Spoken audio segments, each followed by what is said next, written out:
আসসালামু আলাইকুম। ওয়ালাইকুম আসসালাম রহমতুল্লাহ। তো দাদা আপনার দোকানের নামটাকে বলেন। আমার দোকানের নাম ছিল শরিয়তপুর পোল্ট্রি। শরীয়তপুর পোল্ট্রি দেখতে পাচ্ছেন, এগুলো হচ্ছে সব রিজেক্ট না? রিজেক্ট ডিম পাড়া শেষ। ডিম পাড়া শেষ। তো বর্তমানে একটা আজকে দামা কভার দিয়ে দেন। এটা আজকে ওই আপনার বেশ আপনি পাইকারি বেশি তো 1 টাকা 1.5 টাকা লাভ করি তো এটা আপনার ব্যস্ত যে আপনার 48-50 এরকম ব্যস্ত।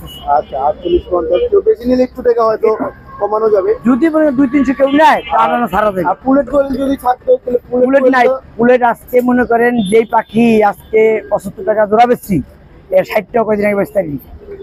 তো বাজার মোটামুটি আস্তে আস্তে short short pollute short pollute short কাটছে। তো এগুলা এটা হলো আপনার নিমতলি, আমাদের মার্কেটের পাশে নিমতলি, বঙ্গ মার্কেটের পাশে নিমতলির মধ্যে পড়ছে। কোন নাম্বারটা? 01731 308984। এই নাম্বারে যোগাযোগ করলে পুলেট কোয়েল যদি আসতে গেলে দিয়ে দিন। পুলেট কোয়েল, হাঁসের বাচ্চা, মুরগির বাচ্চা সমস্ত কিছু এখানে পাবে, আচ্ছা ডিম ডুম সহকারে।